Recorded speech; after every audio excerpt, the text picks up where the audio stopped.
अवतार मेहर बाबा की जय। अवतार मेहर बाबा की जय। अवतार मेहर बाबा की जय।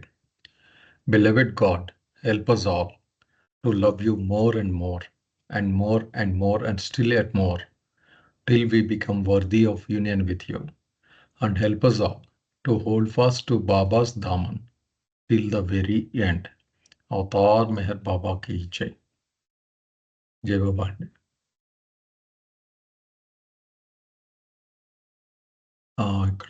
ఇక్కడి నుంచి చదువుకోవాలండి। అయితే షిరీన్ కొన్ని క్వశ్చన్స్ వేసినట్టున్నారు। ఒకసారి దాస్ మీరు జాయిన్ అయ్యారా? జై బాబా। మీరు ఏమైనా చదివారయ్యి? నేను చూడలేదు। మీరు కూడా ఏదో ఆన్సర్ ఇచ్చారు అన్నిటికీ। 48 మెంబర్స్ దేనికున్నారంటే ఇలా డ్యూటీ కోసం, అంటే డ్యూటీ పరంగా కాదు, వాళ్ళు their mere existence may itself be part of the equilibrium of creation and divine thing. అవునండి, ఆ పాయింట్ కరెక్ట్. అంటే డ్యూటీ కోసమే వాళ్ళు ఉన్నారు అనే అది ఒక యాంగిల్ కాదు. ఈ మాట కూడా చెప్పారు, 56 అనేది ఉండాలి అని క్రియేషన్ లో బ్యాలెన్స్ కోసం.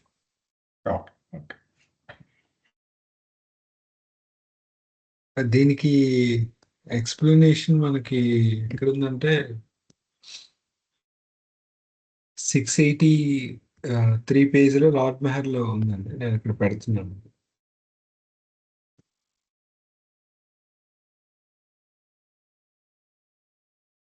అంటే అక్కడ కూడా వర్క్ గురించి మాట్లాడారు. ఇంకా వేరే దగ్గర కూడా చెప్పారు, అంటే వాళ్ళ ప్రెజెన్స్ అవసరం అనే విషయం. ఓకే, ఇంకేమైనా మాట్లాడదాం? షిరీన్ ఏమన్నా డౌట్స్ ఉన్నాయండి? ముందుకెళ్దాం. ఏం లేదండి, జవాబా ఏం లేదండి, అంతే. కంటిన్యూ చేద్దామండి। జై బాబా। జై బాబా సార్. చదవండి। The remaining 48 God-realized ones are not amongst the functioning spiritual hierarchy of 7,000 members. నిన్న మనం మొత్తంగా ఇంతవరకు కూడా ఆ టేబుల్ గురించి ఎక్స్ప్లెయిన్ చేసాం. అలాగే ఈ 7,000 మెంబర్స్ కూడా మనకి వారికి అప్పగించిన విధులు నిర్వహిస్తారని చెప్పుకున్నాం కదా. అయితే 56 గాడ్ రియలైజ్డ్ సోల్స్ అనే వాళ్ళు కంపల్సరీ ఆ నెంబర్ ఉంటుంది. అయితే అందులో మనకి 8 మెంబర్స్ జనబాహుల్యం నుంచి అది గుర్తింపబడి ఉంటారని చెప్పుకున్నాము. అయితే అందులో మిగతా 48 మెంబర్స్ ఉంటారని చెప్పుకున్నాం కదా. ఆ 48 మెంబర్స్ కూడాను ఈ స్పిరిచువల్ హైరార్కీ ఏదైతే ఉందో 7,000 మెంబర్స్, వాళ్ళలో వీరు ఉండరు అనేసి చెప్తున్నారు ఇక్కడ. Ones are not amongst the functioning spiritual hierarchy of 7,000 members. They remain aloof and people are not cognizant of the divinity. Though all 48 have the same experience and enjoy the same divine state of I am God as the other 8.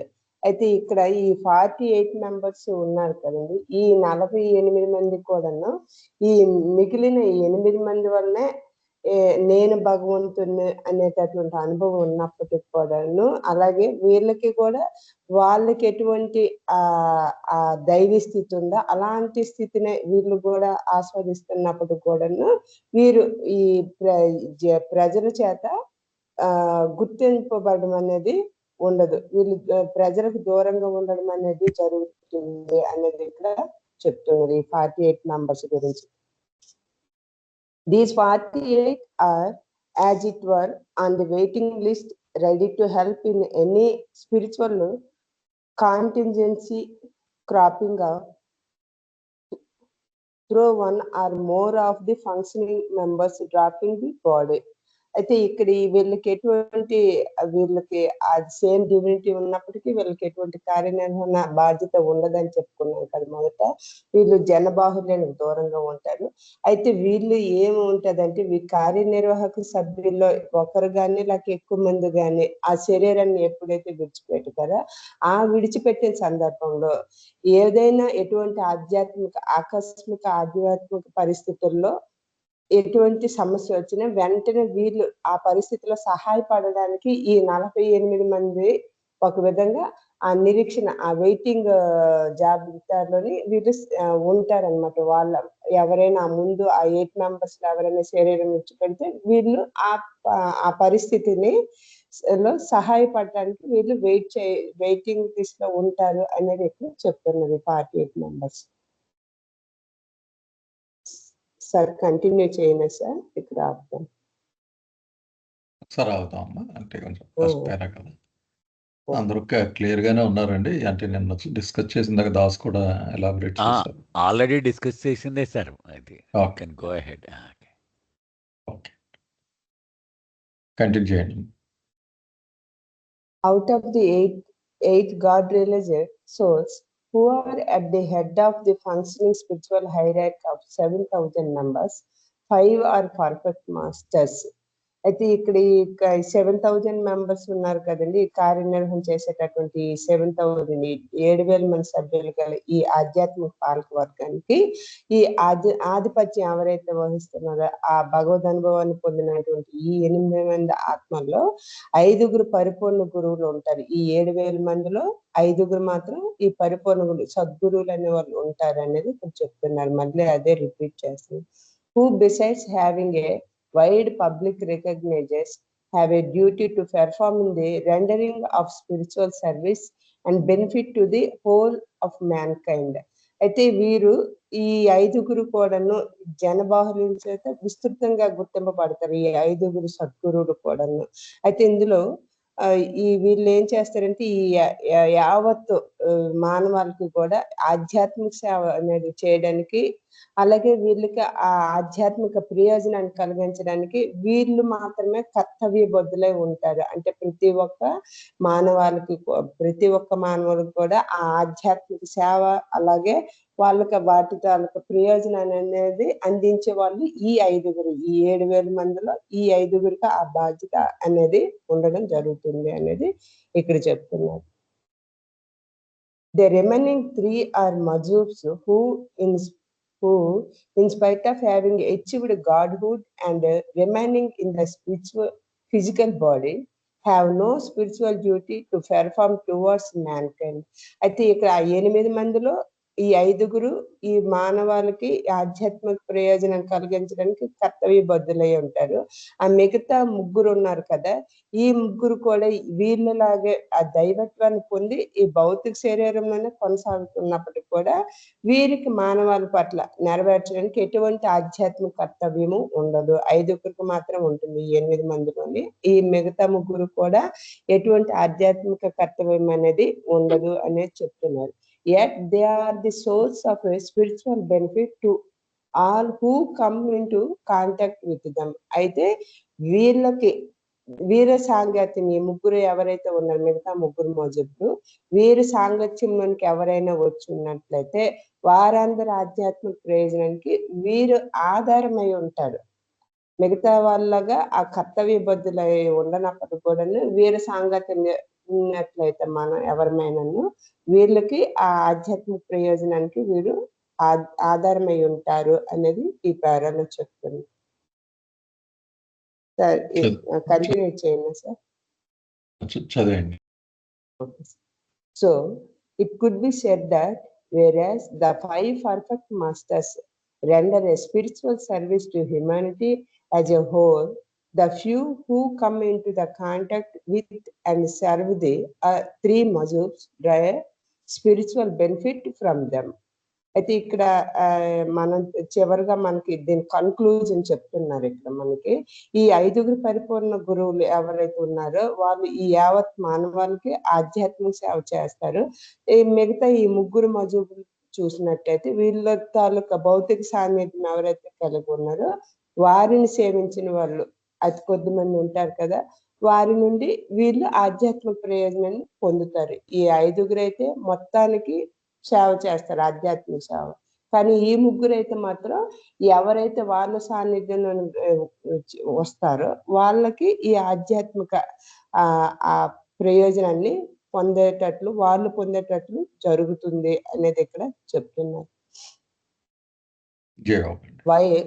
While the 48 God-realized ones keep aloof from a recognition and function until a gap is created in the functioning hierarchy by one or more of the 8 God-realized ones dropping the physical body.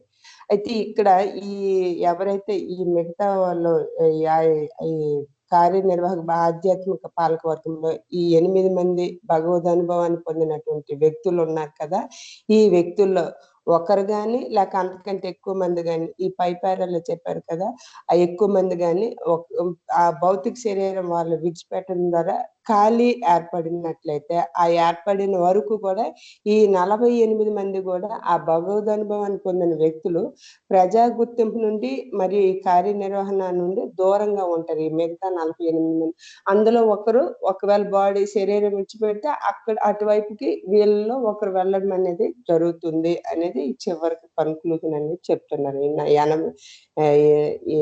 8 మందిలో 3 ఉంటారు కదా వాళ్ళు. జై బాబా sir. ఏమన్నా ప్రశ్నలు ఉన్నాయండి 3 పేరాల మీద?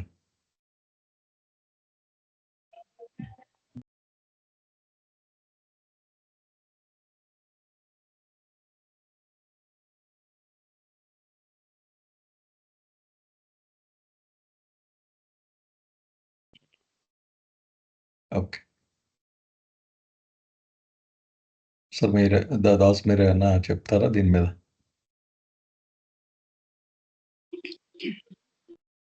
లేదు సార్. సార్ మీరు సమప్ చేస్తారా? నెక్స్ట్ అక్కర్లేదు సార్, అంటే మన ఆల్రెడీ డిస్కషన్ దాన్ని ఆన్లైన్ సమప్ అందులోనే ఆల్రెడీ సమప్ ఉంది ఆ పేరాల, అంతే. అలాగే ఇక్కడికి వచ్చేదంటే few who come into contact అనేది ఇక్కడ చెప్పారు ఆ 3. అదే సార్, అదే. ఓకే, ఇంకేం ప్రశ్నలు అయితే నెక్స్ట్ దానికి వెళ్దామండి. Next topic.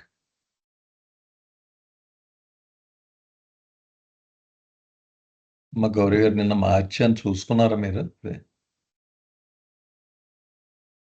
చూశాను సార్, నాది యాజ్ ఇట్ ఈజ్ గానే ఉందండి.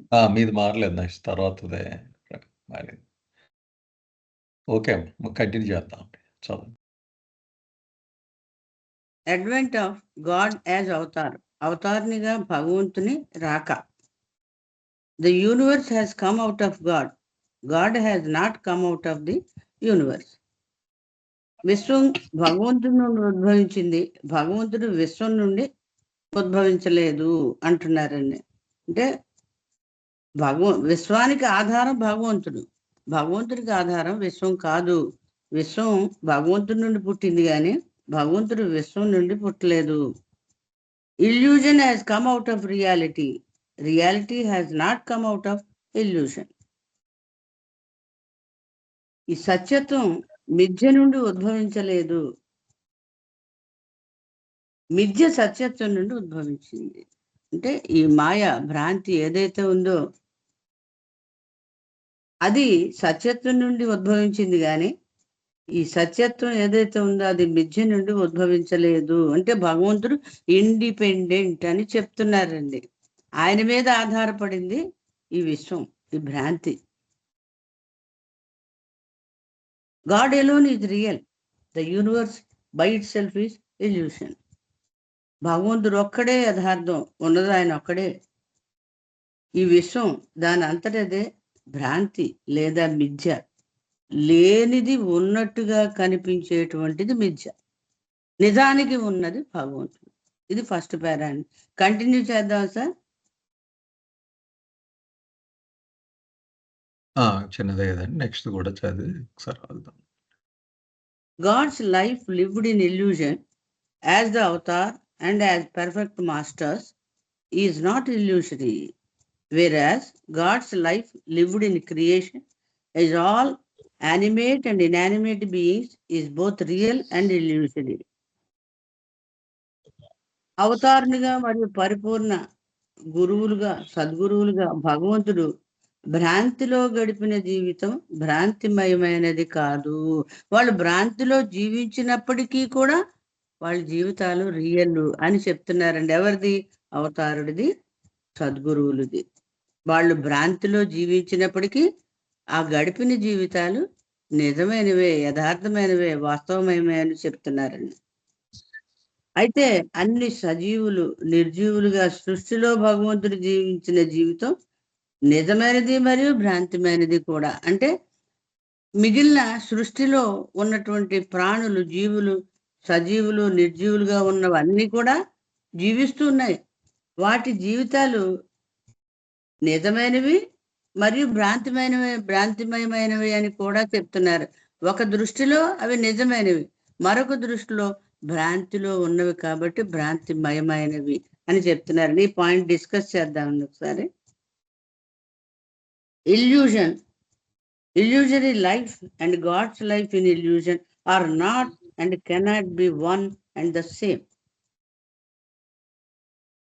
మిథ్య భ్రాంతిమయమైన జీవితం మరియు మిథ్యలో భగవంతుని జీవితం ఒకటి కావు. అంటే ఈ భ్రాంతిలో ఉండే జీవితం, మూడోది భగవంతుని జీవితం. అంటే ఈ మాయలో ఉన్న జీవితము, భగవంతుని జీవితం, మిథ్యలో భగవంతుడు జీవించిన జీవితం ఒకటి కావు, ఒకటి కాలేవు అంటున్నారు. ఎందుకట?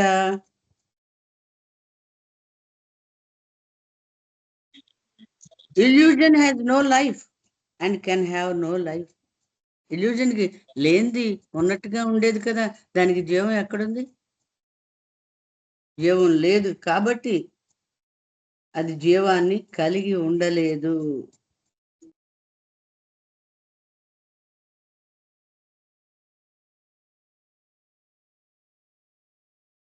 illusion is illusion and is nothing by itself. ఈ మిథ్య కేవలం భ్రాంతే, ఏమీ లేనిదే.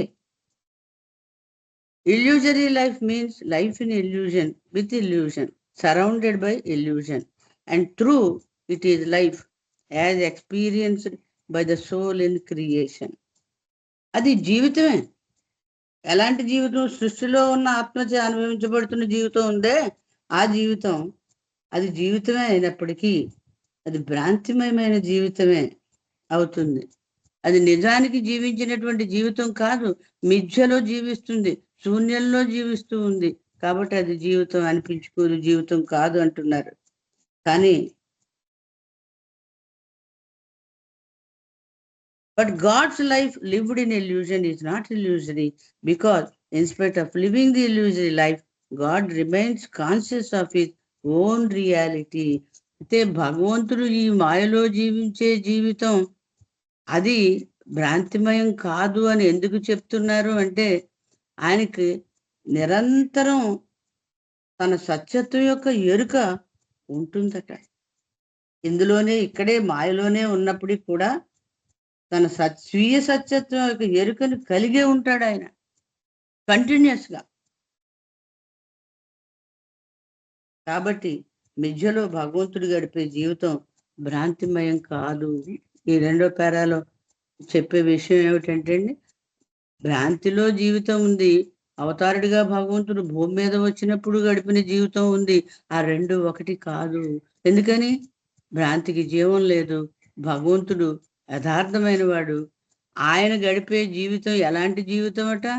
సత్యత్వం యొక్క ఎరుక నిరంతరం ఆయన అనుభూతి చెందుతూ ఉన్నాడు. ఈ మాయలో జీవితాలు గడిపే సజీవమైనటువంటి నిర్జీవమైన జీవులు అన్నిటికీ వాటి జీవనంలో జీవం లేదు, వాటికి ఎరుక లేదు, అవి మాయలోనే మునిగి తేలుతూ ఉన్నాం అనేది ఈ రెండో పేరాలో చెప్పిన విషయం అండి. ఆగుదాం సార్? అవుదామండి. ఓకే. ఏమన్నా డౌట్స్ ఉన్నాయండి? వీళ్ళు ఏమన్నా యాడ్ చేస్తారా?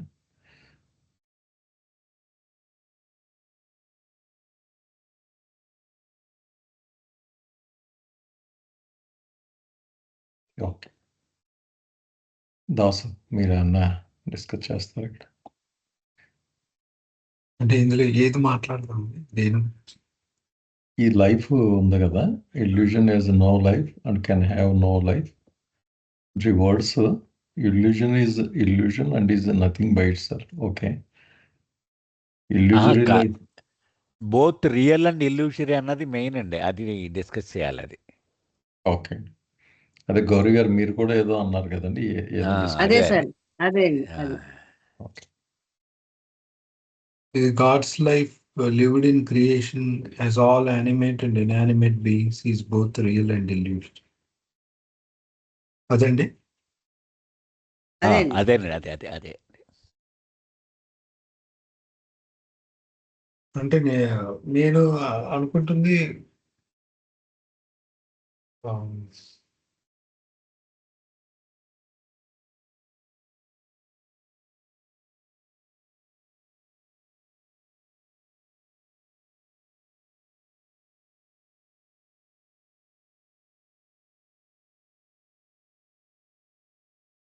రియల్ ఎలా అయింది అనేది ఇక్కడ క్వశ్చన్. ఇల్యూజరీ క్లియర్ గానే ఉంది. అదే అదే ఇల్యూషరీ అర్థమవుతుంది, రియల్ ఎలాగైంది అనేది question.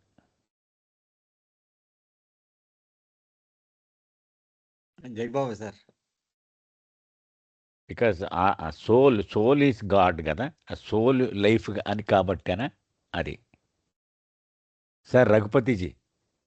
Sir, in my opinion the dream of soul is real and actual life is illusory.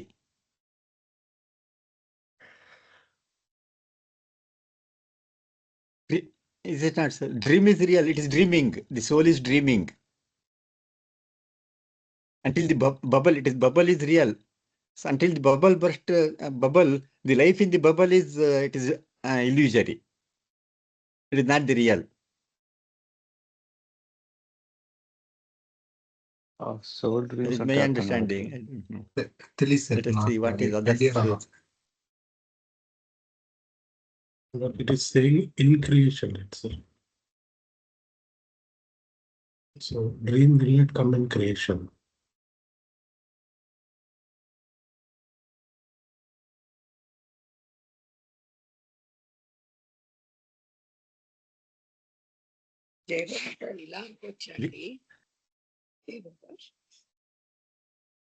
Because Avatar and Sadhguru, they are coming in our dream of that human beings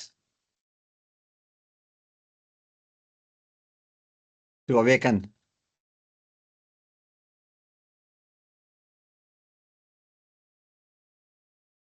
Padmini గారు మీరు ఏదో చెప్తున్నారు, చెప్పండి. Correct అనిపించలేదు, నేను just నాకు అనిపిస్తుంది creation మనం ఎంతవరకు రియల్ అనుకుంటున్నామో దాని పరంగా అది రియల్లే కదా, అందుకే స్మాల్ ఆర్ పెట్టారేమో అని నేను అనుకుంటున్నాను. Creation as it is not real.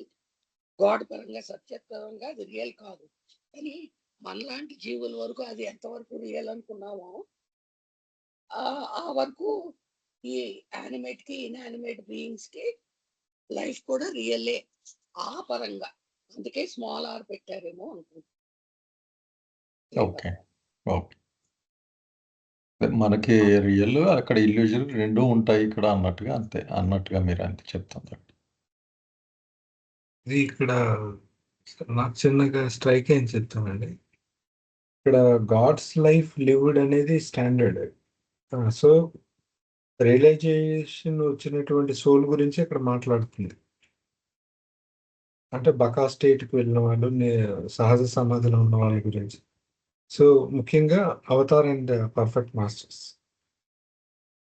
అయితే వాళ్ళు ఇక్కడ ఏం చెప్పారు, God's life lived in illusion as the avatar and as the perfect master. As the avatar and as the perfect master is not illusory. అంటే వాళ్ళు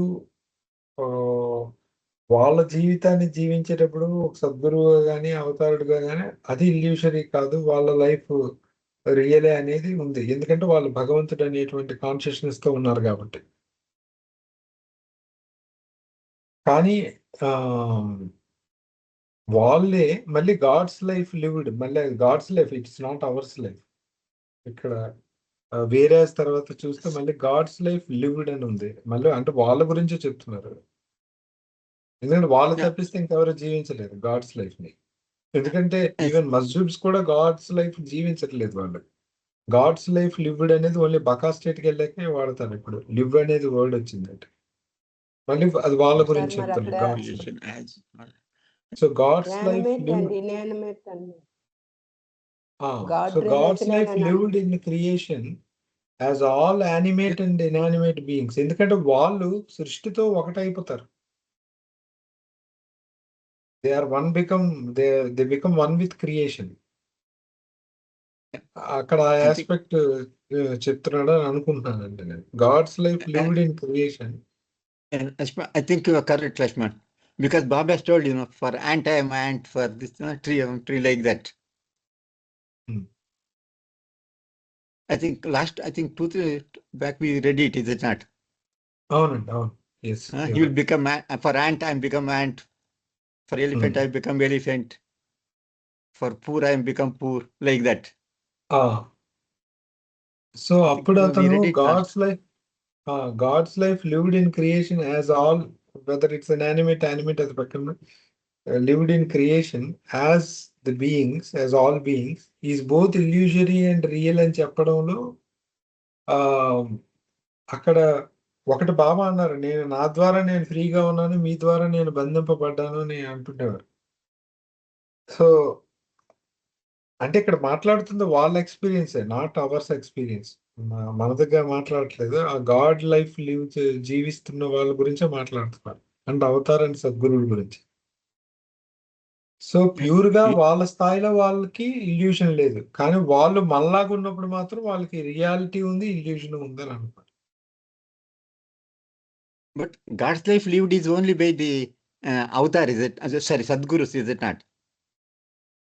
God's life అవును, lived in creation is Sadgurus. Sadguru and avatar అదే రాసింది కదా. God's Only life Sadgurus lived. will live the God's life in avatar, whereas avatar cannot live the God's life, is it not? There's a difference between God's life and avatar's life. లేదండి, ఎందుకు జీవించలేరు వాళ్ళు? They can also right. అసలు ఇంకా సద్గురు కన్నా ఇంకా ఒక మెట్టు ఎక్కువ ఉంటాడు అతను.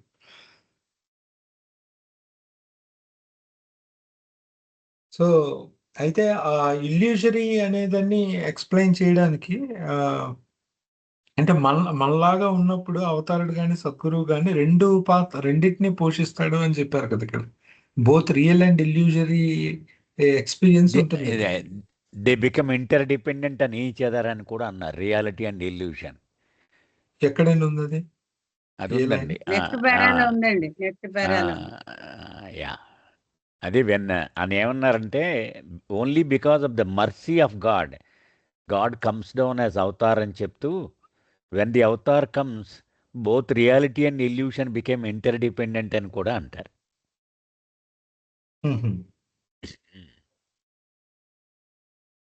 Interdependent, okay. అయితే అది సో మొత్తానికి ఇక్కడ అతను మన ద్వారా మనలాగా మన పాత్రను పోషించేటప్పుడు అది ఇల్యూజరీ అవుతుంది. అలాగే అతను మనలో ఉంటూ కూడా అతను కాన్షియస్నెస్ తో ఉంటే అది రియల్ అవుతుంది. అంతే అంతే అంతే అంతే.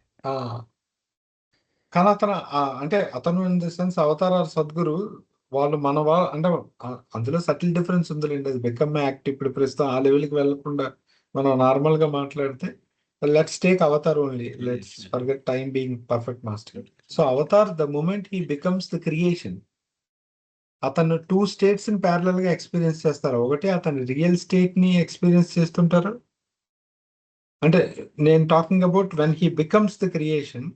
అంటే మెహర్ బాబా ఇప్పుడు మన అందరిలాగా ఉంటున్న ఈ క్షణంలో అతను తన యొక్క డివినిటీ యొక్క స్పృహ ఉంటుంది అతనికి, మన ద్వారా ఆ ఇల్యూజరీ స్పృహ కూడా ఉంటుంది. అంటే నేను ఇప్పుడు మనందరం శరీరం అని అనుకుంటే అతను కూడా ఎస్ నేను శరీరాన్ని అనుకుంటారు, ఎందుకంటే అతను మనతో ఒకటైపోయి ఉన్నారు కాబట్టి. ఈ బికమ్స్ ది క్రియేషన్ అంటే ఇంకా మనం అయిపోయారు అతను. సో నా స్టేట్ ఇప్పుడు యాజ్ అ లక్ష్మణ్ దాస్ గా నేను ఏ రకంగా ఫీల్ అవుతున్నానో బాబా కూడా నాతో పాటుగా ఫీల్ అవుతారు. ఇన్ దట్ సెన్స్ అతను ఇల్యూజరీ అవుతుంది. బట్ హీజ్ ఏ అవతార్, అతను దిగి వచ్చాడు. అతను ఒరిజినల్ స్టేట్ ని కోల్పోలేదు కాబట్టి ఆ సెన్స్ లో అతను అతను రియల్ గానే ఉంటున్నాడు అతను. అంటే ఈజ్ అవేర్ ఆఫ్ హిమ్సెల్ఫ్. ఇదంతా ఇల్యూషన్ అనేది అతనికి తెలుసు. కాబట్టి ప్యారలల్ గా అతను 2 ఎక్స్‌పీరియన్సెస్ అతనికి ఉన్నాయి. ఎప్పుడు అతను క్రియేషన్ గా మారినప్పుడు ఆ క్రియేషన్ అంటే అదే మన బీయింగ్స్ అందరిగా యానిమేట్ అవ్వచ్చు, ఇన్యానిమేట్ అవ్వచ్చు. అతనికి 2 సస్టైన్ చేస్తున్నారని నేను అలా చూస్తున్నాను. రాజుగారు ఒక్కసారి ఈ పేరా సమ్అప్ చేసేస్తానని అప్పుడు డిస్కస్ చేయొచ్చు ఏమన్నా మళ్ళీ ఉంటే. లేదు సార్. అలాగే. ఇక్కడ ఫస్ట్ పేరాలో మోస్ట్ పవర్ఫుల్ స్టేట్మెంట్ అండి అది. అంటే గాడ్లోనే అన్నీ ఉన్నాయి, కంటైనర్ గాడ్ తప్ప ఇంకొక కంటైనర్లో గాడ్ ఒక కంటెంట్గా ఉండడం అని చెప్పారు ఫస్ట్ పేరాలో. ఎవ్రీథింగ్, ప్రతిదానికి సోర్స్ గాడే, గాడ్లోంచే అన్నీ వచ్చాయి. అది పవర్ఫుల్ స్టేట్మెంట్ అండి అది. అది రియాలిటీ, ఇల్యూషన్ అనే 2 పదాలు ఇక్కడ వాడుతున్నారు బాబా.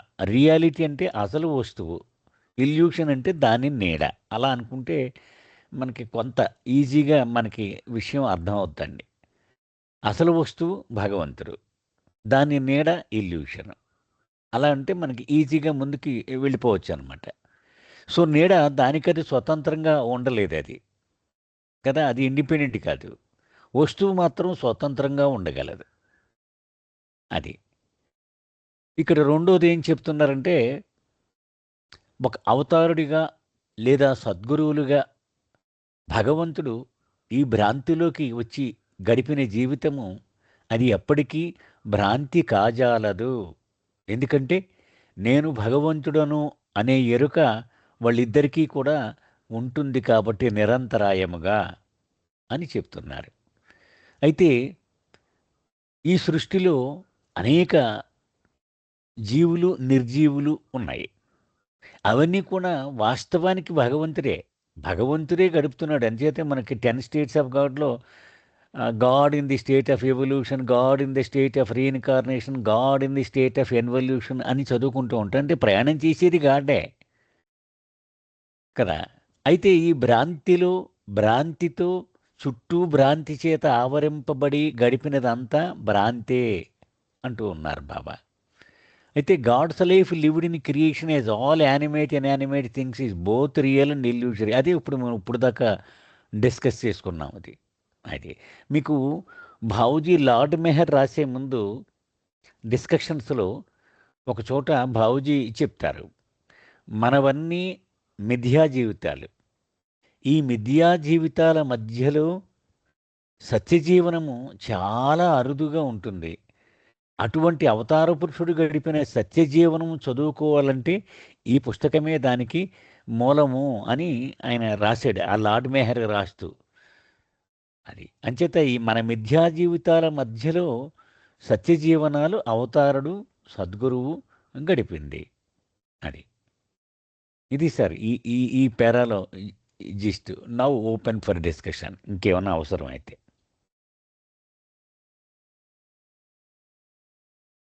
ఏమైనా ఉన్నాయండి సందేహాలు?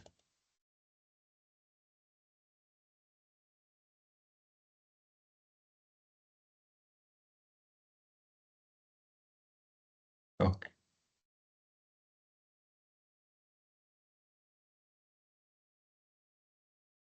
కంటిన్యూ చేద్దాం. God is absolutely independent and the universe is entirely dependent upon God. భగవంతుడు సర్వస్వతంత్రుడు. ఈ విశ్వం పూర్తిగా భగవంతుడిపై ఆధారపడి ఉంటుంది. Yet when the perfect masters affect the descent of God on earth as the avatar, they make reality and illusion interdependent, each upon the other.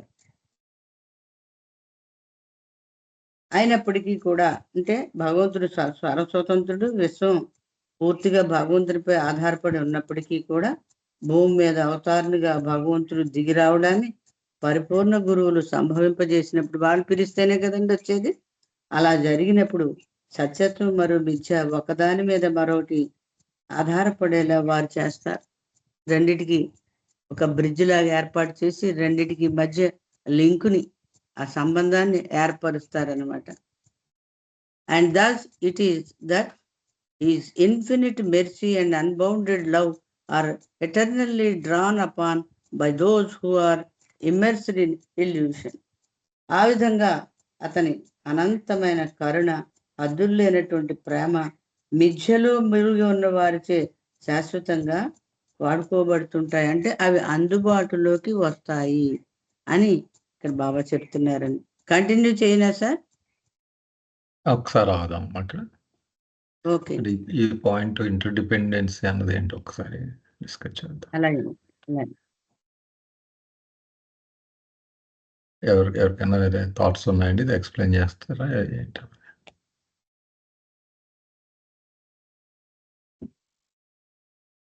పై పేరాల్లో ఇల్యూషన్కి ఏమీ విలువ లేదు అని చెప్పుకుంటూ వచ్చారండి. అవును సార్. ఇక్కడికి వచ్చేటప్పటికి రియాలిటీ కిందకు వచ్చింది కాబట్టి ఇల్యూషన్ కూడా విలువ వచ్చింది. అలా అంటారు. అంటే ముందు సెంటెన్స్ కూడా అండి, God is absolutely independent. Yes మీకు డెడికేటరీ స్టేట్మెంట్ గాడ్ స్పీక్స్కి it is dedicated to the illusion that sustains the reality అని ఉంటుందండి. ఈ పేరాలోనే దానికి explanation Lakshman. How illusion can sustain reality అంటే బికాస్ అవతార్ డిసెంట్స్ కదా. అది స్టార్టింగ్ అంటే దేనికి డెడికేట్ చేసామనేదన్నా మీరు ఎక్స్ప్లెయిన్ చేస్తుంది. అదే డెడికేటరీలో ఉంది. అది ఒక కాంటెక్స్ట్ అండి. అంటే అక్కడ రాసింది ఏంటంటే గాడ్ తనను తాను తెలుసుకోవడానికి క్రియేషన్ అనేది లేకపోతే తను తెలుసుకోలేదు కదా. Creation helps God to know himself. అందుకు అక్కడ the illusions that sustains reality అని చెప్పారు. అవును, కెటలిస్టిక్ రోల్ ఇట్ ప్లేడ్. ఎందుకంటే ఆ కాన్షియస్నెస్ పొందడానికి వీడి కళ్ళకు వస్తేనే గాడికి ఆ కాన్షియస్నెస్ వస్తుంది. అవును, ఇక్కడ ఒక లైన్ ఏముందంటే they make reality and illusion interdependent. ఎప్పుడంట? When the perfect masters effect the design of God on earth. ఆ మూమెంట్ లో ఇవి ఇంటర్డిపెండెంట్ చేస్తున్నారు అని. అంటే రియాలిటీ గురించి ఇల్యూషన్ సపోర్ట్ చేస్తుంది, అదే ఇల్యూషన్ కి రియాలిటీ కూడా సపోర్ట్ చేస్తుంది. సో ఆ పని జరుగుతుందని అన్నారా? అయితే ఇప్పుడు ఎలా అనేది మనం ఇక్కడ అంటే అవతారం రావడం ద్వారా రోల్ ఎలా జరుగుతుంది అంటే ఇల్యూషన్ కి అది ముందుకు వెళ్ళాలి అంటే ఒక డివైన్ సపోర్ట్ కావాలి. అతను అది ప్లే చేస్తున్నారు అని అనిపిస్తుంది ఇక్కడ. అదే ఇన్ఫినిట్ మెర్సీ అండ్ కంపాషన్ అని అన్నాడు కదా, అది రియాలిటీకి సంబంధించింది. అది ఆయన ఇల్యూషన్లోకి రావడం వల్ల హీ క్రియేట్స్ ఏ ఛానల్ అనమాట, రియాలిటీ నుంచి ఇల్యూషన్లోకి. అవునండి. అలాగే చెప్పండి. అలాగే రెండోది ఏంటంటే మరి రియాలిటీకి ఇల్యూషన్ ఎలా అంటే అతను మళ్ళీ అదే ఇంతకుముందు అది మీరు చెప్పింది కనెక్ట్ అవుతుంది దానికి, అలా అనుకోవచ్చు. అంటే కాకపోతే ఇక్కడ అవతార్ ఆస్పెక్ట్ లో మాట్లాడారు, అవతార్కి ఎలా అవుతుందో అని చూస్తున్నాను. Reality and illusion interdependent.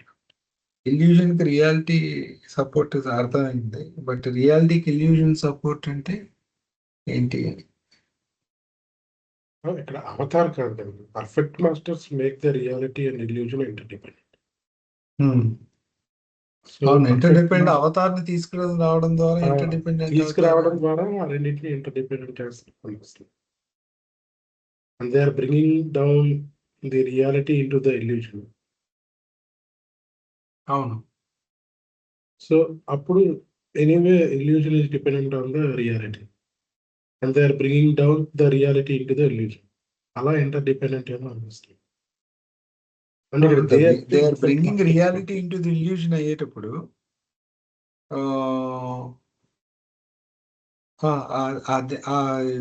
Bring అంటే ఆ తీసుకురావడం అనేది చేయడం వల్ల ఇంటర్డిపెండెంట్ అనేది ఎలా, ఏ ఆస్పెక్ట్ లో చెప్తున్నావు? అంటే ఆల్రెడీ రియాలిటీ మీద ఇల్యూజన్ అనేది డిపెండెంట్ అయ్యింది. అది మనం ముందు పారాగ్రాఫ్ లో చెప్పారు. ఈ పారాగ్రాఫ్ లో ఏం చెప్తున్నా, రియాలిటీని they are bringing down into the illusion.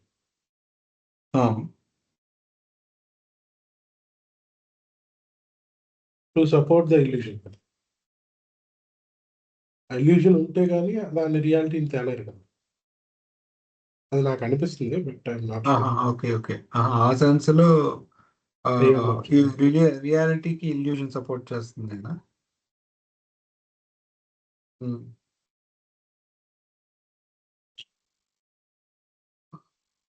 అవును, అది it makes sense.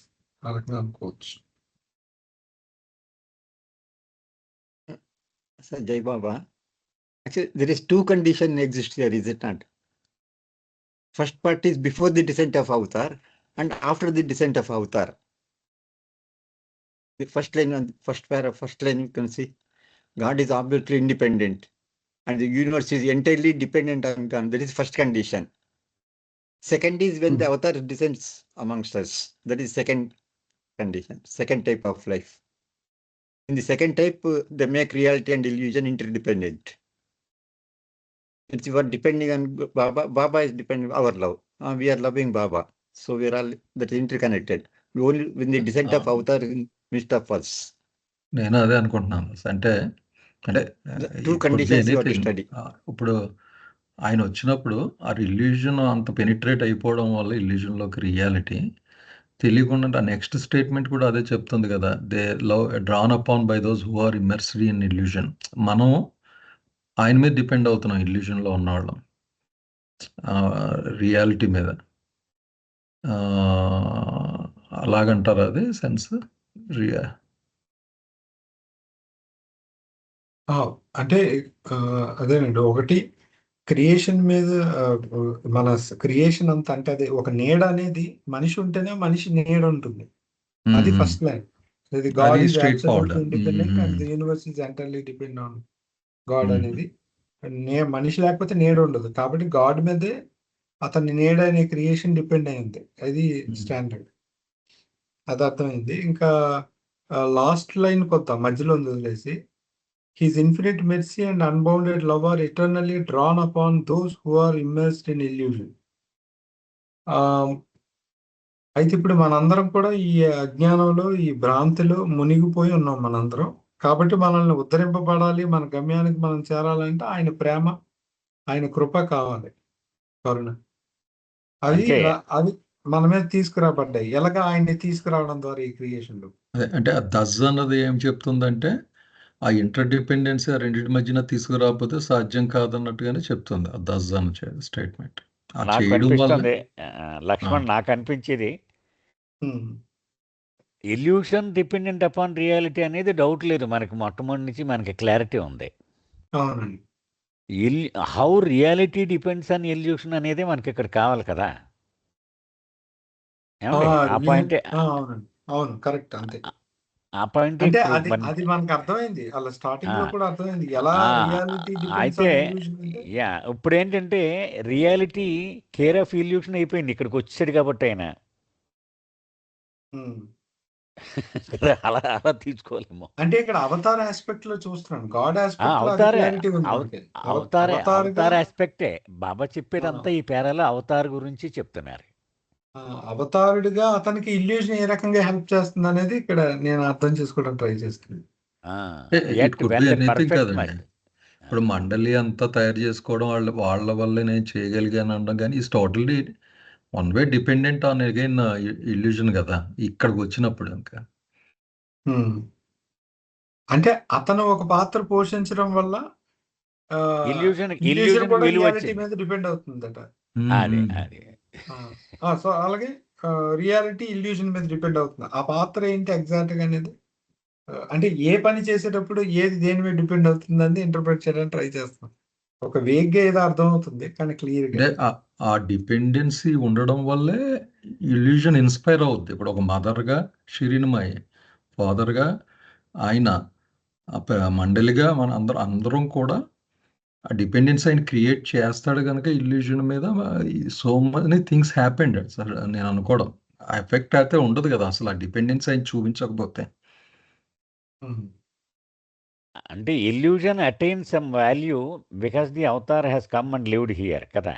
He does his universal work here.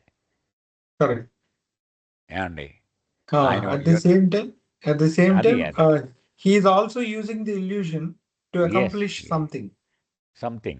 కదా, అది హౌ దట్ ఈస్ అనేది to turn the people towards reality కదా ఆయన వర్క్ అంతా కూడా కదండి. ఇప్పుడు గాడ్ తన కాన్షియస్నెస్ తెచ్చుకోవడం కోసము ఇక్కడికి వచ్చాడు. అదే కదా క్రియేషన్ అంటే. ఏమండి? అవునండి. సో ఆ వర్క్ ఇక్కడ జరుగుతుంది కాబట్టి ఆ రియాలిటీగా independently it cannot achieve consciousness. ఇల్యూషన్లోకి వచ్చినప్పుడే కాన్షియస్నెస్ అచీవ్ చేస్తాడు ఆయన చేసిన వర్క్ వల్ల కదా.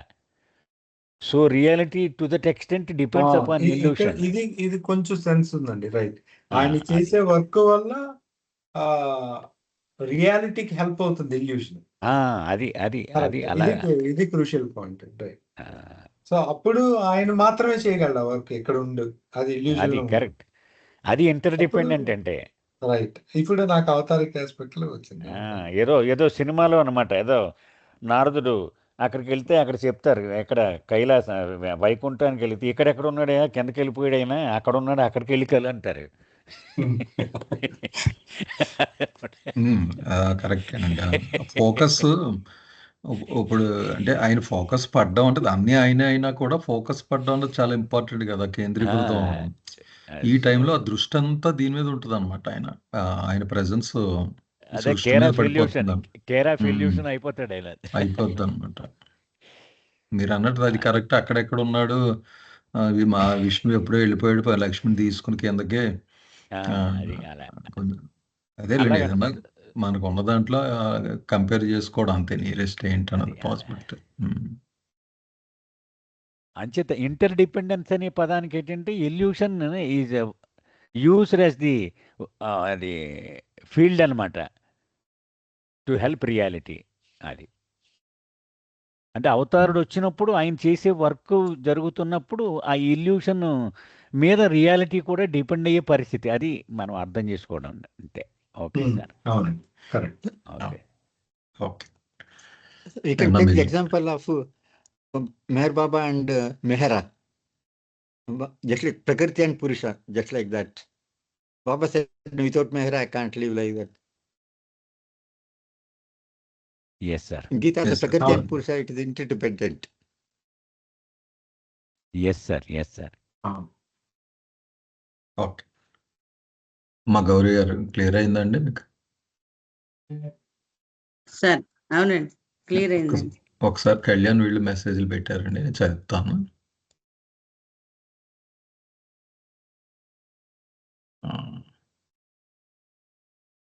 People imagine that if the world is a dream, then Baba's actions, that is walking, eating, suffering, joking, must also have been a dream. But Baba said no. The world is illusion for those caught in it. But the avatar's life in the illusion is God's own life.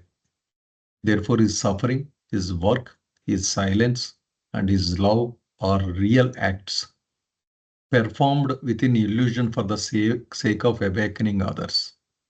ఇది మండలి hall talks లో ఇది perfect answer. అదే నాగేశ్వర గారు చెప్పింది ఇంకా more clear గా ఉందండి. బాగుంది ఆన్సర్. అది అలాగే Santosh, can we talk like this? When the avatar takes a human form, something extraordinary happens. The infinite God voluntarily accepts life in the finite world. అంతే పెట్టారా సంతోష్? ఇంకా ఉందండి. ఉంది. Now okay. Now reality enters illusion. Okay. God accepts a human body. The infinite lives among the finite. So now there is a bridge between the two. Reality came into illusion. Illusion owns reality now. Adi rendu arrows pettadu. Is that what Baba meant by interdependence? Could be. అంటే ఇక్కడ interdependent ని సంతోషించడు bridge లాగా చెప్తున్నాడు.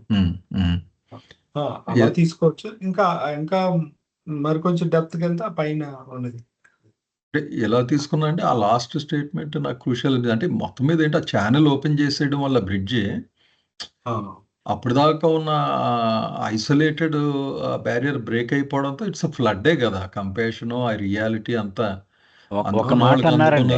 అందుకున్న బాబా ఒక్క మాట అన్నారండి. ఉమ్, నేను అవతారుడిగా వచ్చినప్పుడు ఒక కాలు రియాలిటీలో, ఒక కాలు ఇల్యూషన్లో పెట్టి, ఇల్యూషన్లో ఎవడైతే రెడీగా ఉన్నాడో వాడిని రెక్క పట్టుకొని యువతలకి విసిరేస్తాను అన్నాడు అవునండి, అవును. రియాలిటీలోకి. ఉమ్, సో అలాగా 2 ఐసోలేటెడ్ సెగ్మెంట్స్గా ఉన్నవి ఇప్పుడు ఫ్యూజ్ అవుతాయి అన్నమాట కొంతవరకు. ఉమ్, ఉమ్, ఉమ్. ఆయన ఒక బ్రిడ్జి ఏర్పాటు చేసి ఒక తరు హైవే లాగా ఇక్కడి నుంచి అక్కడికి ట్రాన్స్ఫర్ చేస్తాడు. అవునండి, అవును. ఏమండి? అదే అదంతా వర్క్లోకి బహుశా తీసుకొచ్చేస్తే ఈజీగా అర్థమవుద్దేమోనండి మనకి. ఆయన అవునండి. అవతార్స్ కా- ప్రెజెన్స్.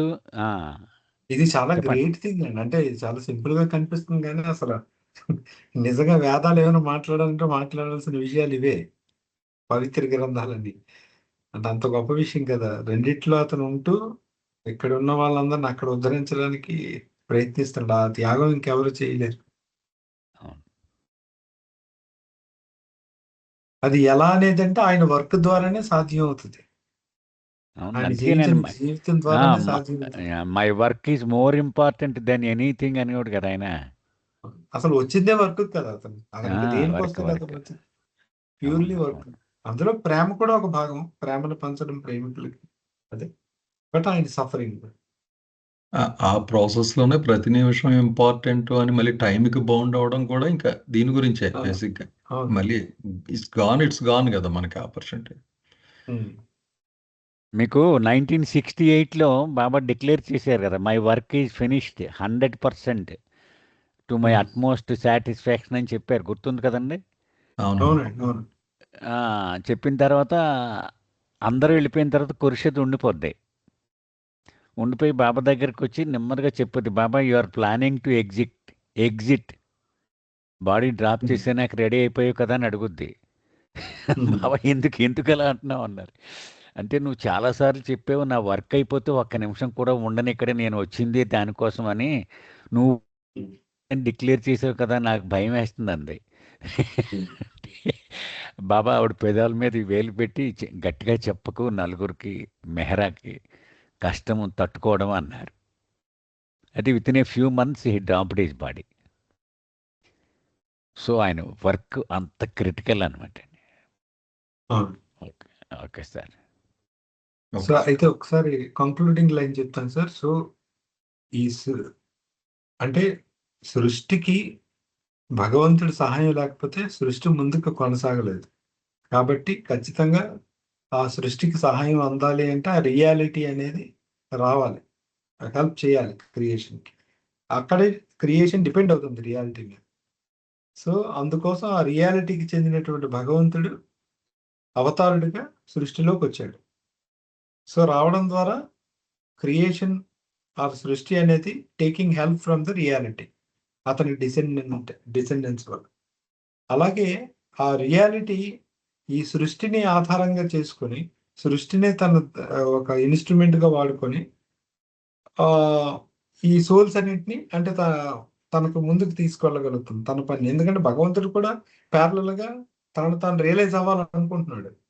కాబట్టి ఈ సృష్టినే తన ఆధారంగా చేసుకుని సృష్టిలో ఈ పని చేయడం ద్వారా అనేక కార్యక్రమాలు నిర్వహించడం ద్వారా అతను ఆ ఫైనల్ అచీవ్ అంటే హూయామై అనే క్వశ్చన్కి ఐఎమ్ గాడ్ని పొందడానికి సోల్స్ అందరి కోసం అతను ఎఫర్ట్ చేస్తున్నాడు. ఆ రకంగా రియాలిటీ ఏంచి సృష్టిని ఉపయోగించుకుంటుంది. సో ఈ రెండు సాధ్యం అవుతున్నాయి కేవలం అవతారుడు వల్ల, ఆయన యొక్క ప్రెజెన్స్ వల్ల. ఇంటర్ డిపెండెంట్ అవుతూ ఒక బ్రిడ్జ్ లాగా అతను ఉండడం ద్వారా ఒకరికి సహాయాన్ని అందిస్తూ ముందుకు తీసుకెళ్తున్నాడు గమ్యంపై. ఓకే అండి, చాలా డీటెయిల్గా డిస్కస్ చేసాం. ఎవరన్నా ఏమన్నా డౌట్స్ ఉన్నాయండి దీని మీద, లేకపోతే ముందుకు వెళ్దాం?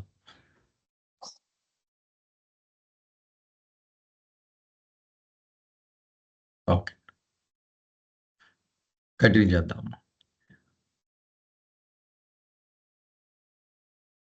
Between God and the universe, infinite mercy and unbounded love act as a prominent link which is eternally made use by men who become God, Sadgurus, perfect masters, or Kutubs, and by God who becomes man, avatar, Christ or Rasul, and so the universe becomes the eternally playmate of God. భగవంతుడు అవతారునిగా భూమి మీదకి వచ్చినప్పుడు భగవంతునికి విశ్వానికి మధ్య అనంతమైన కరుణ, అపారమైన ప్రేమ ఒక ముఖ్యమైన లింకుగా పనిచేస్తాయటండి. ఎంతవరకు డిస్కస్ చేసిన విషయం. మానవుడు దైవంగా మారినంటే సద్గురువులు, పరిపూర్ణ గురువులు లేక కుటుంబులు. మానవుడు భగవంతుడైనటువంటి అవతారుడు, భగవంతుడు మానవుడైనటువంటి అవతారుడు, క్రీస్తు లేక రసూల్, ఈ లింకుని నిరంతరం ఉపయోగించుకుంటారు. ఇద్దరు కూడా, సద్గురువులు, అవతారుడు కూడా.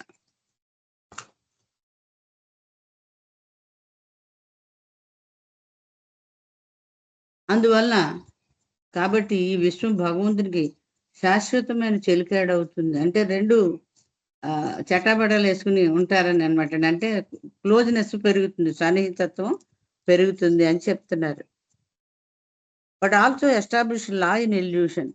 అలాగే ఈ విశ్వం స్మూత్ గా నడవడానికి ఒక లా కూడా.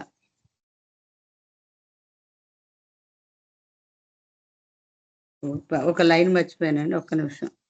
Though this prominent link the Avatar not only establish life in divine play but also establish law in illusion. అది అవతారుడు, ఈ సద్గురువులు ఈ లింకుని నిరంతరం ఉపయోగించుకుంటారు. కాబట్టి ఈ విశ్వం భగవంతునికి శాశ్వత చెలికాడవుతుంది. ఈ లింకు ద్వారానే అవతారుడు అతనికి దైవీ క్రీడలో జీవనాన్ని స్థాపించడమే కాకుండా మిథ్యలో ఒక నియమాలతో కూడిన శాసనాన్ని కూడా స్థాపిస్తాడు అంటున్నారండి. And this law being established by the God man or avatar is the law of the lawless infinite, and it is eternally real and at the same time illusory. అయితే ఈ శాసనం దైవీ మానవునిచే లేక అవతారునిచే స్థాపించబడడం వల్ల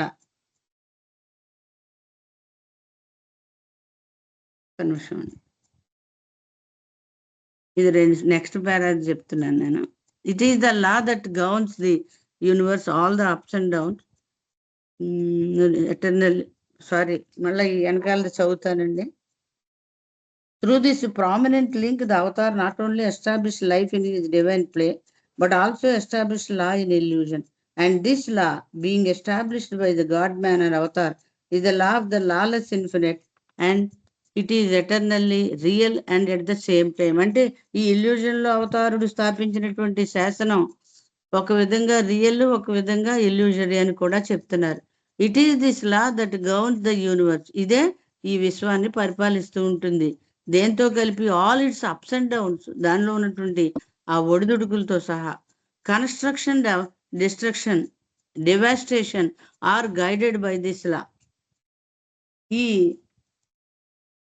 లా ఈ సృష్టి యొక్క విశ్వం యొక్క నిర్మాణానికి లేదా నాశనానికి ఒక మార్గదర్శకత్వం వహించేలాగా ఈ ధర్మమే, ఈ లాయే నడిపిస్తుంది అని చెప్తున్నారని.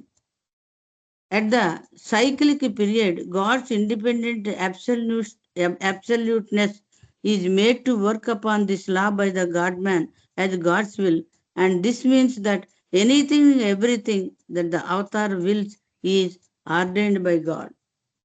అయితే ఈ కాలచక్ర పునరావృత సమయం అంటే అవతారుడు 700 సంవత్సరాల నుండి 1400 సంవత్సరాలు, ఒక 11 యుగాలకు ఒకసారి చివరి యుగంలో అవతారుడు వస్తాడని చెప్పారు కదా. అలాగ మారుతున్నటువంటి కాలంలో ఈ అవతారుని యొక్క ఇండిపెండెంట్ అబ్సల్యూట్నెస్ అంటే భగవంతుని యొక్క స్వతంత్ర సంపూర్ణత సంకల్పం రూపంలో, ఆయన సంకల్పం రూపంలో ఈ ధర్మాన్ని కరెక్ట్ చేసే ఆ ఇది కూడా ఆయనకే ఉంది, ఆ దైవమానునికే ఉంది. అంటే అవతారుడు సంకల్పించింది ఏదైనా సరే భగవంతుని నిర్ణయం అవుతుంది అన్నారు. కొంచెం డిస్కస్ చేద్దామండి ఈ పారాస్ 2. జై బాబా.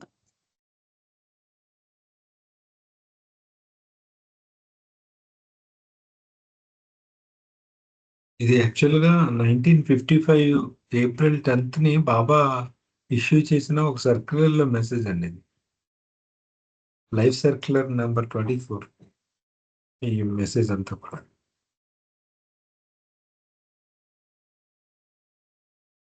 అది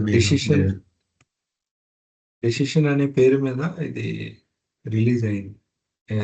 సర్క్యులర్ జారీ 55 ఏప్రిల్ 10th అంటే ఏదైనా అకేషన్ ఉంది ఏంటండి బాబాది?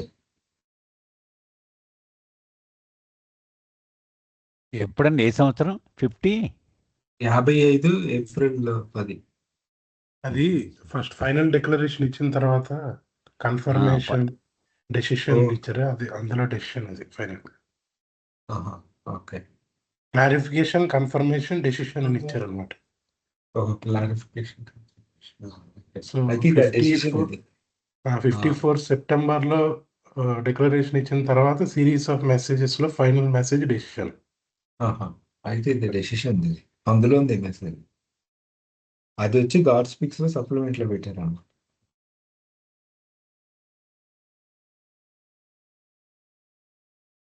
అయితే ఇక్కడ లక్ష్మణ్, ఇక్కడ నాకు అనిపించింది ఏంటంటే 10 స్టేట్స్ ఆఫ్ గాడ్ తీసుకుంటే ఏమండి, ఇప్పుడు 8 వచ్చిన తర్వాత వాడు రియలైజేషన్ వచ్చేసింది వాడికి. అవునండి. రియలైజేషన్ వచ్చేసాక వాడు ఇంకా మళ్ళీ క్రియేషన్ కాన్షియస్నెస్ తెచ్చుకోవాల్సిన అగత్యం వాడికి లేదు. తన అయిపోయింది, తన పర్పస్ నెరవేరిపోయింది, గోల్ అయిపోయింది, ఇంక అసలు అవసరం లేదు అసలు. కానీ ఈ మెర్సీ లవ్ కారణంగా మిగిలిన souls in the grip of illusion కోసము వాడు వెనక్కి రావాల్సి వచ్చింది. సో మిగిలిన స్టేట్స్ 8 తర్వాత మిగిలిన స్టేట్స్ ఎందుకు వచ్చాయి అంటే దానికి కారణం మెర్సీ అండ్ లవ్వే. అది ఇక్కడ చెప్తున్నారని నాకు అనిపిస్తోంది. దానివల్లే మళ్ళీ వాడు కుతుబ్ అవ్వవలసి వచ్చింది. వాడు మధ్యలో ఇవన్నీ దాటుకుని మజూబ్ నుంచి కదా, అసలు మజూబ్గానే 3-4 రోజుల్లో వాడు వెళ్ళిపోవాలి స్టేట్ 2Bకి. అలా వెళ్లకుండా వాడు మళ్ళీ మజూబ్గా కంటిన్యూ అయ్యి మళ్ళీ పరమహంస అయ్యి మళ్ళీ జీవన్ముక్తి అయ్యి మళ్ళీ కుతుబ్ అవ్వడం. ఎందుకు బాధ? ఇదిగో ఇందుకనే unbounded love, infinite mercy and unbounded love. దానివల్ల కుతుబ్ అవుతున్నాడు. మళ్ళీ స్టేట్ 2Bలో ఉన్నవాడు మళ్ళీ సిగా వస్తున్నాడు అవతారుడిగా కదా. సో ఇవన్నిటికీ కారణం మర్సీ అండ్ లవ్. అంతేగాని ఆయనకి ఏం అవసరం లేదు అసలు. ఇప్పుడు మనకంటే మన రీఇన్కార్నేషన్కి కారణం మనకి వెనకాల ప్రారంధం మూట ఉంది మనకి కదా. అవతారుడికి కానీ సద్గురువుకి కానీ వాళ్ళకి ఏం అవసరం లేదు. వాళ్ళు కేవలం అవసరం ఏంటంటే infinite mercy and unbounded love. ఈ ఒక్క కారణంగానే స్టేట్ సి వస్తుంది అని నాకు అర్థమైంది ఈ పేరాలో. అవునండి. అయితే కంటిన్యూ ఏం చేస్తున్నారంటే through this prominent link. What is prominent link? Mercy and infinite mercy and infinite love or unbounded love. So Avatar not only established life in his divine play, also establish law in illusion అని అన్నారు కదా. ఆ లా గురించి మనం ఇప్పుడు discuss చేయాలి. అదే అంగేరస పర్వతం మీద ఉన్నారు కదా బాబా అప్పుడు. అవునండి. ఇప్పుడు I have decided the fate. Raipur అదే I have decided the fate of the universe for some years అయితే చెప్పారు. కొన్ని వేల సంవత్సరాలు, వందల సంవత్సరాలు. అది లా అనమాట. ఆయన ఫైనలైజ్ చేసి వెళ్ళాడు. ఆయన వచ్చినప్పుడల్లా ఆ లాని అది. So this law being established by the Godman or Avatar is the law of lawless infinite. Law of lawless ఆ తర్వాత అనమాట మళ్ళీ infinite and is eternally real. అది infinite and eternally real. Lawless infinite. ఎందుకంటే ఇన్ఫినిట్ ఎప్పుడు lawless కదా. నేను అనుకోను, అది కాదనుకుంటున్నాను నేను. Is the law of the lawless, infinite and is eternally real and at the same time illusory. అలా తీసుకోవాలని నేను అనుకుంటున్నా. కాదు సార్, అది ఇన్ఫినిట్ అనేది ఒక నౌన్ గా వాడి దానికి అడ్జెక్టివ్ గా లాలెస్ పెట్టారు. ద లాలెస్ ఇన్ఫినిట్ అని నేను అనుకుంటా. ద లాలెస్ ఇన్ఫినిట్ అంటే అనంతానికి లా లేదు, బౌండ్ లేదు కదా లాలెస్నెస్ అక్కడ.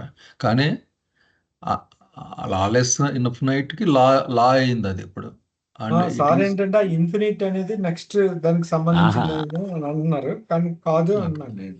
కాదేమో నేను లా ఆఫ్ అంటే ద లాలెస్ ఇన్ఫినిట్ చదవాలి, అది ఒక వర్డ్. అదే ఆ క్యాపిటల్ పెట్టున్నారు, మీరు అన్నట్టు నౌన్ అయింది అది. ఆహా, నా ఉద్దేశం లక్ష్మణ్, ఇది ఎలా చదవాలంటే it is the law which is infinite and it is eternally real and at the same time illusory. అలా చదవాలనుకుంటున్నాను. ఎందుకంటే లా ఆఫ్ ది లాలెస్ అది విడిగానే చదవాలనుకుంటున్నాను. This law is infinite and it is eternally real and at the same time illusory. మీరు అనేది is the law of the lawless infinite and it is eternally real, అలా చదవాలంటారా? It is the law of the lawless which is in అదే, and దాని attributes ఇవన్నీ ఆ లా యొక్క అట్రిబ్యూట్సే అంటున్నాను, లాలెస్ యొక్క అట్రిబ్యూట్స్ కాదంటున్నాను. అలా సెంటెన్స్ స్ట్రక్చర్ అలా ఉంటుంది. చూడండి, లా of the lawless it is the law of the lawless infinite and it is eternally real and same time illusory. Santosh Kalyan చెప్పండి మీరు. అలా ఉండదు. అంటే ఇంగ్లీష్ స్ట్రక్చర్ ప్రకారం అక్కడ లాలెస్ ఇన్ఫినిట్ అని క్లోజ్ చేసి ఇట్ అని చెప్పడం వల్ల ద లాలెస్ ఇన్ఫినిట్. మళ్ళీ ఆ ఇట్ అనేదాన్ని ఆ ప్రొనౌన్ దేని చెప్తుందంటే the lawless infinite is eternally real and at the same time illusory అని. అది కూడా అవ్వచ్చేమో. ఆ ఇట్ అన్నది లాకి సంబంధించింది అసలు. ఇస్ ద లా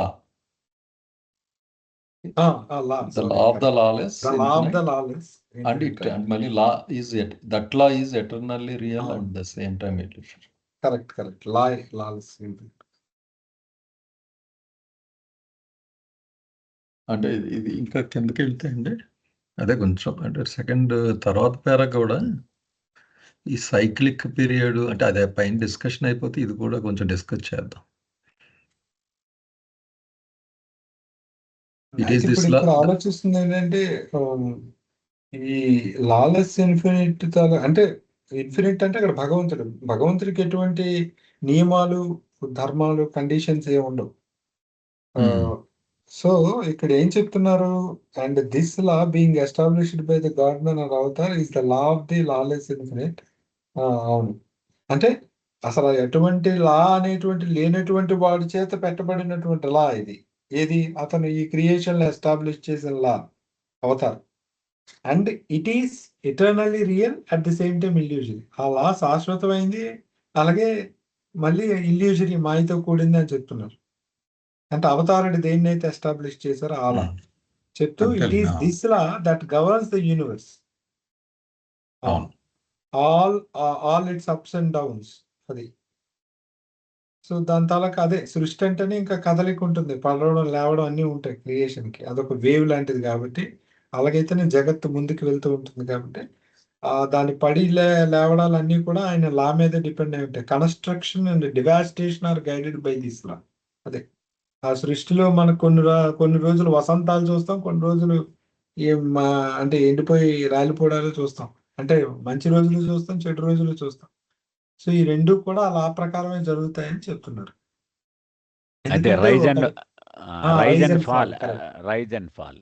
ఒక రివర్ సముద్రంలో కలాలి అంటే అది రెండు వైపుల్ని గుద్దుకుంటూ వెళ్తుంది, లేదా అది వేవ్ ఫామ్ లో మాట్లాడుకుంటే అది పడి లేస్తూ వెళ్తేనే ఏదైనా ముందుకు వెళ్తుంది. ఆ సృష్టి పడి లేవడం ద్వారా ముందుకు వెళ్ళడం అనేది జరుగుతుంది. కానీ ఆ పడి లేవడానికి ఒక లా కంట్రోల్ చేస్తుంటది దాన్ని. ఆ లాని ఎస్టాబ్లిష్ చేస్తాడు అవతారుడు అని చెప్తుంది. అవును.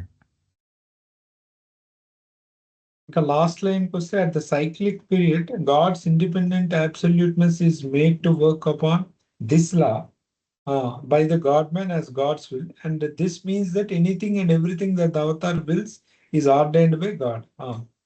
అంటే అదే ఈ 700 సంవత్సరాలకు 1400 ఒక సైకిల్ ఏదైతే ఉందో, అతను వచ్చిన ప్రతిసారి అతను ధర్మం అంటే లాని ఎస్టాబ్లిష్ చేస్తాడు అతను. దాన్ని ఒక రకంగా రెనోవేషన్ అనుకోండి హౌస్కి. అంటే ఇప్పుడున్న కాలమాన పరిస్థితులు బట్టి మార్చినట్టు అతను మళ్ళీ ఏ ధర్మం అయితే ఈ సృష్టిని నడిపిస్తూ ఉందో ముందుకి ఈ వేవ్ రూపంలో, ఆ ధర్మాన్ని అతను మోడిఫై చేస్తాడు. God's independent absoluteness is made to work upon this law by the God-man. ఎవరు God-man రూపంలో భగవంతుడి ఈ లా మీద పనిచేస్తాడు. ఎలా అంటే యాజ్ గాడ్స్ విల్, అది భగవంతుడి సంకల్పంగా త్రూ గాడ్ మ్యాన్ ఆ లా అయితే ఇతను పని చేస్తాడా? పని చేయడం అంటే అతను మాడిఫై చేయాలంటే చేస్తాడు. ఏది అవసరం అయితే ఆ లాగా మార్పులన్నీ చేస్తాడు. This means that anything and everything that avatar wills is ordained by God. Yes, ఇక్కడ avatar's will is nothing but God's will, because is the manifestation of God కాబట్టి. అది ఇక్కడ చెప్తుంది. అంటే ఎవడు సద్గురువులుగా రావాలి, ఇవన్నీ కూడా ఎప్పుడు రావాలి, అన్నీ ఇవన్నీ ఆయనే అన్ని డిసైడ్ చేసేస్తాడంట మొత్తం. అంతా డిసైడ్ చేస్తాడు. అన్ని రకాలు ఇంక్లూడింగ్ ఈ భూకంపాలు అనుకోండి, ఎనీథింగ్. మెహర్చంద్ అంత దగ్గర ఏరిచ్చి రాసిన ఒక లెటర్ చూశానండి, చూపించాడు నాకు. అందులో ఏం రాశాడంటే, బాబా బాడీ డ్రాప్ చేసేసే వరకు బాబా పరిధిలోనికి వచ్చిన సోల్స్ అన్నీ according to the list prepared by Mohammed. ఏమండి? సో 1/2/1969 తర్వాత బాబా పరిధిలోనికి వచ్చిన వాళ్ళందరూ according to the list prepared by Baba అని క్లారిఫికేషన్ ఇచ్చాడు మ్యారేజ్. సో అది కూడా విల్లేమో మరి, గాడ్స్ విల్లే. ఆయన వచ్చిన సారల్లా డిసైడ్ చేస్తాడంటే అది కూడా డిసైడ్ చేస్తాడనమాట, ఏ సోల్స్ తన పరిధిలోకి రావాలన్నది కూడా. అంటే ఈ లాస్ట్ స్టేట్మెంట్ చూస్తుంటే అండి, నార్మల్గా మనకి బాబా ప్రహసనంలో కూడా ఆయన భగవంతుడు అన్ని విధాలా సహకరిస్తున్నాడు అనడం, పూర్తిగా అనడం. అలాగే జీసస్ క్రైస్ట్ లైఫ్లో తండ్రి మనకు అది అలా అనిపిస్తుంది ఈ స్టేట్మెంట్. అంటే ఇండిపెండెంట్ అబ్సల్యూట్నెస్ ఈ గాడ్ మ్యాన్ వచ్చిన తర్వాత ఈయన ఒక విల్లు పూర్తి అయితే ఆ విల్లుకి ఆ ఇండిపెండెంట్ అబ్సల్యూట్నెస్ కూడా బైండ్ అవుతుంది అన్నమాట. అలా అనిపిస్తుంది. అంటే పూర్తిగా సహకరిస్తుంది. ఎందుకంటే మీరు అన్నట్టు ఆయన ఆశీస్సులతోనే ఈయన వచ్చాడు కనుక, గాడే వచ్చాడు కదా యాక్చువల్గా ఈ రూపంలో. అంటే బియాండ్ గాడ్ డైరెక్ట్ గా క్రియేషన్ తోటి కాంటాక్ట్ లేదు కదండి. అవునండి. ఓన్లీ అవతార్ వచ్చినప్పుడే. ఇండిపెండెంట్ అబ్సల్యూట్నెస్ అంటే అది దేని మీద ఆధారపడదు, అది దానికి అది సంపూర్ణం, పరిపూర్ణం. అటువంటిది ఈజ్ మేడ్ టు, ఈ లా మీద ఎలా వర్క్ చేస్తుంది అసలు? ఇంకోటి అనేది లేదు కదా. లా మీద వర్క్ చేయాలంటే అసలు దానికి అదే సంపూర్ణం. అప్పుడు అది ఏదైనా చెయ్యాలి, ఒకటి ఎస్టాబ్లిష్ చేయాలి లేదా మార్పు చేయాలి, ఏది చేయాలన్నా త్రూ గాడ్ మ్యానే పాసిబుల్. ఎందుకంటే గాడ్ మ్యాన్ కి మాత్రమే ఒక క్రియేషన్ ఉందని ఈ అవేర్నెస్ ఉంటుంది, అతనికి ఆ కాన్షియస్నెస్ ఉంటుంది. ప్లస్ అతను చేయగలిగే అధికారాన్ని కూడా ఒకసారి మన పురాణాల్లోకి వెళ్తే లక్ష్మణ్ ఈ అష్టదిక్పాలకులు వెళ్ళి విష్ణుమూర్తి ఆయన పాము మీద పడుకుని ఉంటాడు హాయిగా కదా. పడుకుంటే ఏంటి విషయాలు ఇలా వచ్చారంటే, కొంపలు పోతుంది, నువ్వు హాయిగా పడుకుని ఉన్నావు నువ్వు ఇక్కడ అని మొత్తం చెప్తారు, వీళ్ళు నెరేట్ చేస్తారు. వాడు ఇలా విజృంభించేస్తున్నాడు, వీడు ఇలా హింస పెడుతున్నాడని. ఏం వరి అవ్వకండి, నేను వచ్చి చక్క పెడతానంటే కదా. అంటే బియాండ్ గాడ్కి సంబంధం లేదనమాట, వీళ్ళు వచ్చి చెప్తేనే ఆయన లింక్ ఎస్టాబ్లిష్ చేసుకుంటాడు. ఇలా లింక్ అయ్యే ఉంటాడు ఆయన. అదే టు బి. సో ఆయన లింక్ ఎస్టాబ్లిష్ చేస్తుంటే సీలోకి వచ్చాడు, సీలోకి వస్తేనే లింక్ ఎస్టాబ్లిష్ అవుద్ది. అది అప్పటికి ఈ యాక్టివిటీస్ అన్ని కంట్రోల్ చేస్తున్న పర్ఫెక్ట్ మాస్టర్స్ దాంతో జరుగుతుంది. అది మొత్తం ఓవరాల్ చేసి వెళ్తాడనమాట టూసీ. ఆ ఓవరాల్ ఏమిటనేది ఇక్కడ ఎక్స్ప్లెయిన్ చేస్తున్నారు. గాడ్స్ అని ఆయన అన్ని మొత్తం అంతా సెట్ చేయడం అని ఇది కదా. అవును.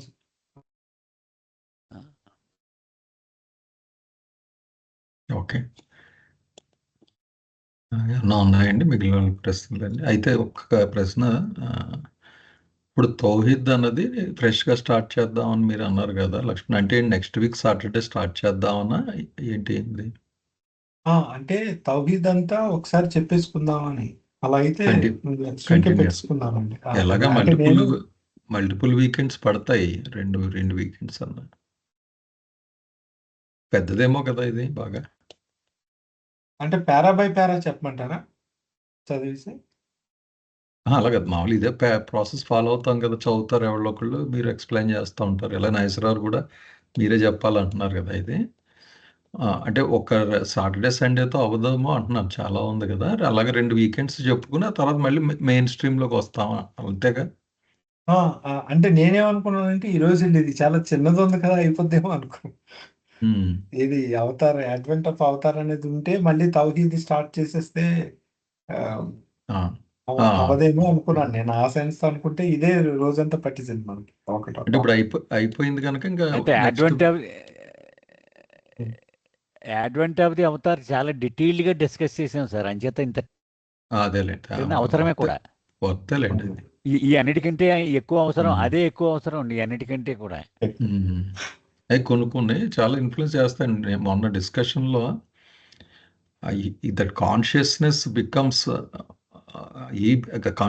అజ్ అన్నప్పుడు అది జనరల్ స్టేట్మెంట్లో అనిపించే చాలా ఇన్స్పైరింగ్గా అనిపించింది అసలు, ఎక్స్ట్రాడినరీగా. అది అలాంటి మరి 1 అలాంటప్పుడు మనకు దొరుకుతుంటాయి పాయింట్స్. అయితే ఇక్కడికి వచ్చేటప్పటికి నెక్స్ట్ సాటర్డేకి ఈ తౌహీద్ పెట్టేస్తాను అయితే. అలాగే మీరేంటి స్లైడ్స్ మీద ఎక్స్ప్లెయిన్ చేద్దామని ఏదో అన్నారా మొన్న, అలా చేస్తారా పోనీ? అంటే స్లైడ్ గా పెట్టుకుందామా లేకపోతే ఇలా ముందు వెళ్దామా అనేది. పర్వాలేదండి అలాగన్నా. ఇప్పుడు ఇందులో ఎస్సెన్స్ అంతా కూడా నేను టేబుల్ మీద ఎలా ఎక్స్ప్లెయిన్ చేశారు మీరు, కొంచెం పదాలు అయ్యి వరవడి వేరేగా ఉంటాయి కనుక మీరు స్లైడ్స్ కింద చెప్పేస్తే అవసరమైతే పారాగ్రాఫ్ అయితే అవసరమైతే వెళ్తాం, లేకపోతే లేదు. అలాగన్నా అంటే ఓకే. ఒక పని చేస్తానండి, ఓవరాల్ థీమ్ చెప్పేస్తాను. అలాగైతే అంటే అసలు తౌహీద్లో ఏముంది, ఫ్లో ఎలా ఉంది, ఏమేమి చెప్పారు అనేది ఒక చెప్పేస్తే ఓవర్ తర్వాత వ్యూ చెప్పిన తర్వాత డీటెయిల్ గా వెళ్తాం. అప్పుడు చదువుకుంటుంటే చాలా వరకు అర్థం అవుతుంది, ఈజీగా ఉంటుంది, గొడవ ఉండదు. లేకపోతే కొంచెం ఈ వేరే పదాలు కదా సూఫీవి, అందుకే అన్నీ మిక్స్ ఉంటాయి. అలా చేద్దాం. మీరు ప్రజెంట్ చేసేయండి ఫస్ట్, దాని మీద జస్ట్ జనరల్గా చదువుకుంటే వెళ్తే కొంచెం స్పీడ్గా కూడా వెళ్ళిపోతాయి పేరాలు. అలాగే సార్, అలా చేద్దాం. నేను మిగిలిన వాళ్ళకండి జస్ట్ అంటే నేను కొంచెం sir Raghupati ji I have kept Meher Baba says now, but what I reshuffle these things because Tawhid is coming, no? Just please make note of that. I will republish again schedule. Okay, sir.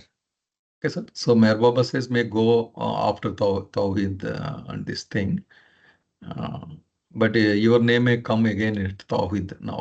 Once Lakshmana explains, probably you have to start.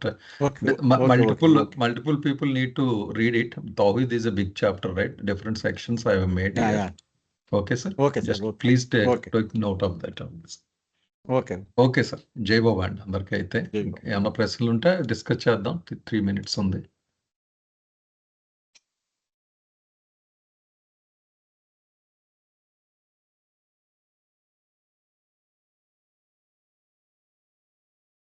Okay అండి, అయితే మళ్ళీ Saturday కలుద్దాం అండి. జై బాబా అండి అందరికీ. Avatar Meher బాబాకి జై బాబా. జై